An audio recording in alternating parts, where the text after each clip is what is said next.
नमस्कार मित्रांनो, माझे मार्केट आपल्या चॅनलमध्ये तुम्हा सर्वांचे स्वागत आहे. रेंज बाउंड मार्केट कशाला म्हणतात ना, याचं आज एकदम परफेक्ट उदाहरण आपल्याला पाहायला मिळालं. काहीही घडत नाही आहे ना. आज घडले शुक्रवारी एक थोडंफार लास्ट हाफमध्ये आपल्याला मुवमेंट पाहायला मिळाली, परंतु गेल्या काही दिवसापासून ज्या पद्धतीने मार्केट बिहेव करते ना, काहीही होत नाही आहे. आणि याच्यामध्ये काय होतं, रिटेल ट्रेडर आहेत ना, सगळ्यात जास्त लॉस रिटेल ट्रेडरचा कुठे होत असेल तर या सिच्युएशनमध्ये होत असतो.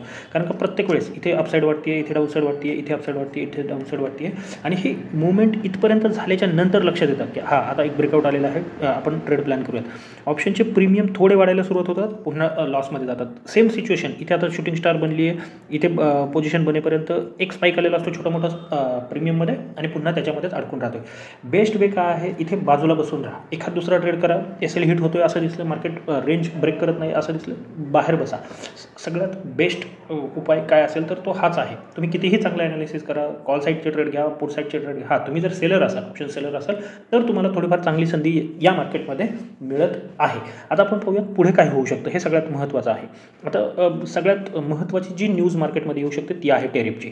आणि आज सकाळी ट्रम्प तात्यांचं जे ट्विट होतं त्याच्यावरून एक लक्षात आलं की जे खास करून ब्रिक्स कंट्री ज्या आहेत, मग त्यामध्ये आपण आहे, चायना आहे, रशिया आहे, ब्राझील आहे, तर यांच्याविषयी, कारण का पाठीमागे तुम्हाला माहिती असेल एक सेपरेट करन्सी यूज करायचा विचार या देशांनी केलेला आहे. आणि त्यांच्यावरती मी सेपरेट 10% टेरिफ लावेल असं ट्रम्प तात्यांनी आता रिसेंटली सांगितलेलं आहे. आणि त्याचा इम्पॅक्ट थोडा शेअर मार्केटवरती आपल्याला होताना पाहायला मिळतो आहे. पण निगेटिव्ह अजून काहीही नाही आहे. बरं, त्यांचंही अजून काही ठरलेलं नाही आहे की काय करायचं. आता त्यांनी सांगितले की उद्यापर्यंत ज्यांची डील होणार नाही त्यांना 1 ऑगस्टपासून आम्ही जे काही टेरिफ आहे ते लावणार आहे. मग अजून क्लिअरिटी नाही आहे, त्याच्यामुळे मार्केटला सुद्धा क्लिअरिटी नाही आहे की आपल्याला अपसाईड जायचे आहे, डाऊनसाईड जायचे. मग आता या सिच्युएशनमध्ये काय करू शकतो आपण, वेगळं काहीही करण्याचा प्रयत्न करायचा नाही आहे. सरळ सरळ 2 लेवल मार्क करा.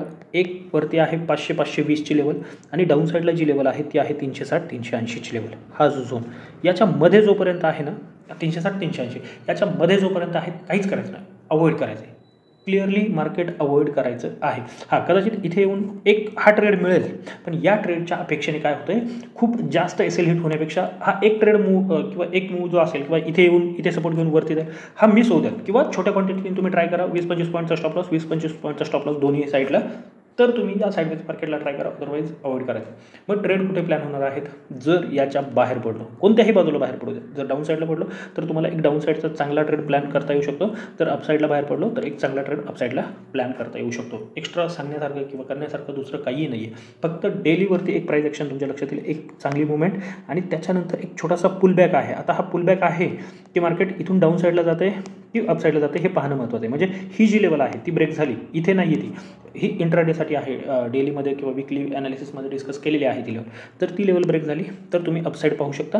ही डाऊन साईडला ब्रेक झाली तर एक डाऊन साईडमध्ये 25,200 असेल किंवा 25,000पर्यंत आपल्याला जाताना पाहायला मिळणार आहे. उद्या काहीही करू नका, याच्यामध्ये या रेंजच्या मध्ये जोपर्यंत आहे ना तोपर्यंत अवॉइड करायचं आहे.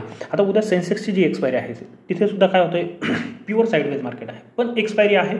एक मूव तुम्ही एक्सपेक्ट करू शकता. कधी याच्यावरती जर तुम्ही निघताय ना, तर एक हिरो टाईप जो आहे किंवा एक्सपायरी ट्रेड ज्याला आपण म्हणतो, तो 83,500 जर तुम्हाला ब्रेक होताना पाहायला मिळालं तर एक चांगली अपसाईडची मुवमेंट पाहायला मिळू शकते. तुमचं जे पहिलं टार्गेट आहे ना ते अगदी 83,700, 83,800पर्यंत येऊ शकतं, आणि त्यानंतर तुम्ही 84,000चा सुद्धा विचार करू शकता.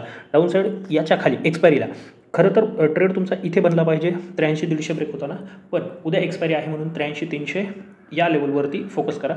जर 83,300 ब्रेक झालं तर एक डाऊन साईडचा मूव येईल, ज्याचं पहिलं टार्गेट हे 83,150 असणार आहे, सेकंड 83,000, आणि त्यानंतर 82,700पर्यंत किंवा 82,800 आहे, आणि त्यानंतर 82,700, 82,600 या लेवलपर्यंत आपण जाऊ शकतो. 100 पॉईंटच सांगतोय, कारण का काहीच नाही आहे मार्केटमध्ये, त्या एका छोट्या रेंजमध्येच कामकाज करत आहे, म्हणून त्या पद्धतीने तुम्ही ट्रेड प्लॅन करू शकता. 83,500च्या वरती एक चांगलं शॉर्ट कवरिंग आपल्याला पाहायला मिळू शकतं, पण त्यासाठी तुम्हाला दुपारी 12:30-1 नंतर मार्केट याच्यावरती सस्टेन करताना दिसायला पाहिजे, तरच एक शॉर्ट कवरिंगचा ट्रेड इनिशिएट होऊ शकतो. आता बँक निफ्टीमध्ये काय होऊ शकतं, बँक निफ्टीसुद्धा सेम, काहीही वेगळं घडत नाही आहे. मग बँक निफ्टी काय करते, ट्राय करते इथे सपोर्ट घेण्याचा. ती लेवल आहे 56,800. जर 56,800 उद्यासुद्धा ब्रेक होताना पाहायला मिळालं तर एक डाऊन साईडचा ट्रेड प्लॅन करा, पण तिथे पूर्ण क्वांटिटी घ्यायची नाही. 56,600 ब्रेक झाल्याच्या नंतर तुम्ही पूर्ण क्वांटिटी, म्हणजे इथे 50% क्वांटिटीने ट्राय करा, आणि 56,600 ब्रेक झालं तर उरलेल्या 50% क्वांटिटी तुम्ही ॲड करू शकता, ज्याचं टार्गेट हे 56,400, 56,250 आणि 56,000 या टार्गेटसाठी प्लॅन करू शकता. बाकी एक्स्ट्रा मी काहीच का सांगत नाही, कारण का मार्केटमध्ये काहीच नाही. वरती जी लेवल आपण विकलीमध्ये डिस्कस केली ना ती आहे 57,150. जोपर्यंत 57,150 ब्रेक होत नाही चांगली अपसाईड पाहायला मिळणार. हा अगदीच ॲग्रेसिव्ह असेल तर ही जी एक ट्रेंड लाईन येते हे थोडं इग्नोर केलं तर 57,000च्या आसपास किंवा 57,050 ही जी लेवल आहे याच्यावरती एक 15 मिनिटाची कॅन्डल क्लोज झाली तर तुम्ही ट्राय करू शकता. फर्स्ट टार्गेट हे 57,150च्या पर्यंतच म्हणजे 100च पॉईंट आहे आणि त्याच्यावरती मग जे मोठे टार्गेट येत आहे 57,350 असेल, 57,500, 57,750 तर या टार्गेटसाठी प्लॅन करू शकता. बाकी एक्स्ट्रा सांगण्यासारखं काही नाही आहे. त्यामुळे अतिशय छोटा आणि फास्टमध्ये, कारण का जास्त उगीच त्याच्या पाठीमागं धावण्यात किंवा ही लेवल ती लेवल डिस्कस करण्यात काही अर्थ नाही आहे. बाकी जर तुम्हाला ही माहिती आवडत असेल तर तुम्ही नक्की आपल्या चॅनलला सबस्क्राईब करून ठेवा आणि व्हिडिओला सुद्धा लाईक करा. तर आजच्यासाठी एवढंच. धन्यवाद. जय हिंद, जय महाराष्ट्र, कीप ट्रेडिंग.